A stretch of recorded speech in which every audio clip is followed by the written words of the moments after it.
Hey, what is up guys, and welcome back once again to another Fallout 4 settlement build. Today we're going to be checking out the meat shack down inside of our raider settlement. And like the tattoo shop we did recently, this is another one that we've never tried before, so it was really fun in that sense. But with that out of the way, hopefully you guys enjoy the build, and without further ado, let's go ahead and take a closer look. Alright guys, so for starters we'll go ahead and take a quick look at the outside of the build and also go over some of the backstory that I've made for it. At first glance, I know it may not seem like too much, but just remember that later on down the road this is going to be a much taller building with quite a few other shops and stores above it and to either side of it really. And you could view that as one of the downsides to this settlement, but in a way, it is kind of cool having the build not really come together until the very end. And I know you guys can't hear it right now, but in the game, Butcher Pete is playing on the radio.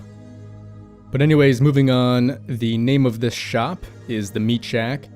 I was also debating whether or not to go with the Meat Locker instead, but then I soon found out that that name wouldn't really fit anywhere on the build. So that's how we ended up with this one. There's also a few little decorations outside, like the grill, in case the owner wanted to do most of his cooking and whatnot out here instead of inside, where it might get a little bit smelly or hot from time to time. There's also some seats at the bar, just in case someone wanted to sit down and eat their food, rather than just make the purchase and then head off to who the hell knows where. Aside from that, there's a little barrel table with beers on top, the very bloody and gut-filled shopping cart, and also, as you may have noticed, all of the hanging meats right above the front counter.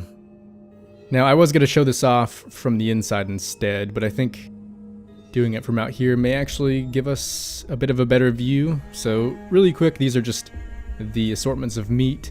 I'm sure most of them are from either wild dogs or Brahmin, maybe, since that one is rather large. But also on the counter is a scale to weigh the different meats.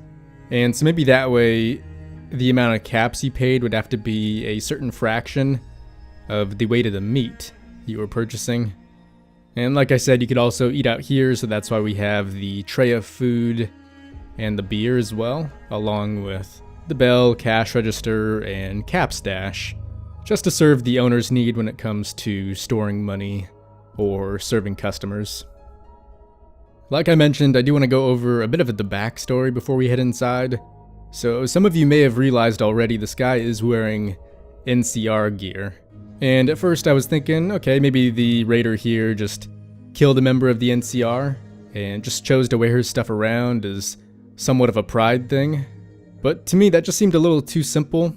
So I was thinking instead, since we do have a bounty hunter bar in Far Harbor, and for those who haven't seen that video, basically the reason it's there is because I figured highly sought after outlaws might try and flee there. So the bar just kind of served as a nice rest stop for bounty hunters to stay at before they went off to hunt them down. That being the case, I was thinking the NCR ranger could have stayed there, eventually claimed his bounty, but instead of going back to the NCR, maybe he chose to kind of take up the name of that outlaw and return here in somewhat of a disguise, maybe pretending that he was the raider who killed the NCR ranger. And that way he could stay here, gain information about the raiders, and maybe even claim a few more bounties if the time was right or if he had one of the other raiders off all alone. And I think that would help explain why he's got the bandana and really all the other items that help cover his face. Now, hopefully that wasn't all too hard to follow along with, but I was also hoping that since he is the butcher, maybe that would give him a good excuse to do a lot of hunting rather than raiding, so that way he could still provide for the raiders and not seem too suspicious, yet at the same time he wouldn't have to go off killing people. Although as you can see, he has killed one, though their head has been removed, so you can't really tell who. And overall, I think all the hanging bodies and slabs of meat have really led to a very dirty and unsanitary look when it comes to this place, which I think is really cool because in a way it kind of shows that he really doesn't give two shits about these raiders. I mean, for all I know, maybe the blood from that body is draining down into that basket of fish that eventually these raiders are going to have to eat one day.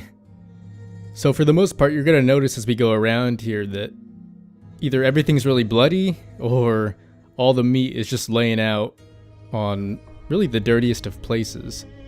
So right here is kind of the cutting board where he might dice up some of the meat to put on a plate or platter to then serve to customers.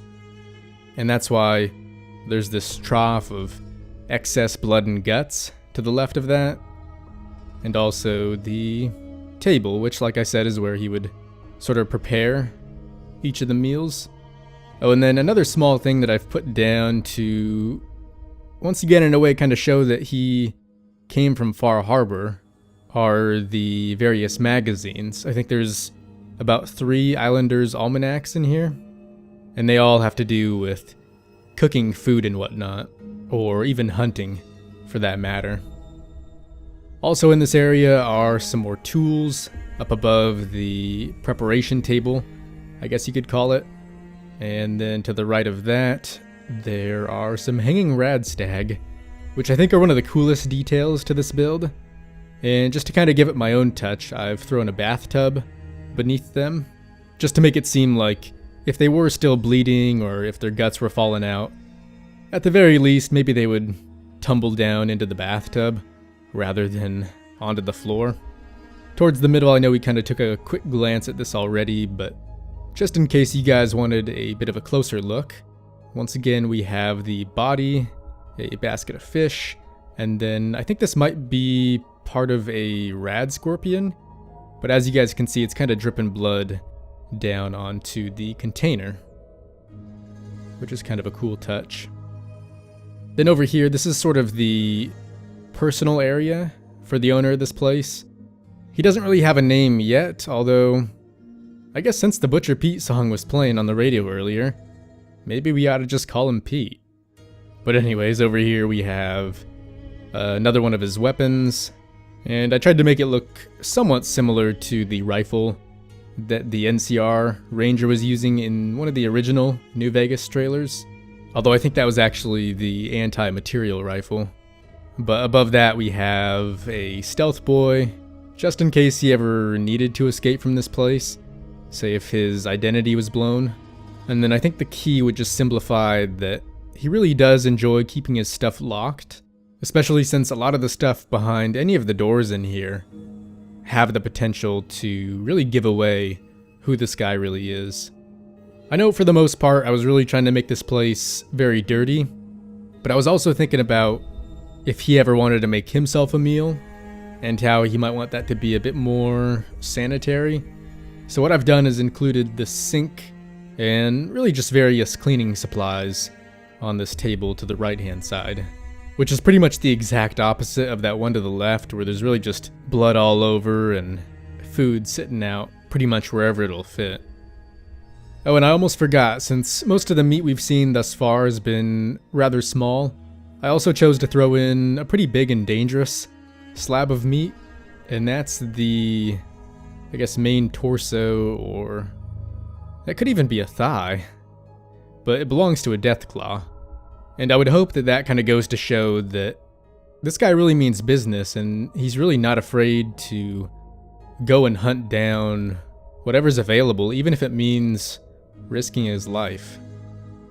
But yeah, guys, as for this build, I'd say that's pretty much it. So thanks for watching. Hopefully you did end up enjoying it.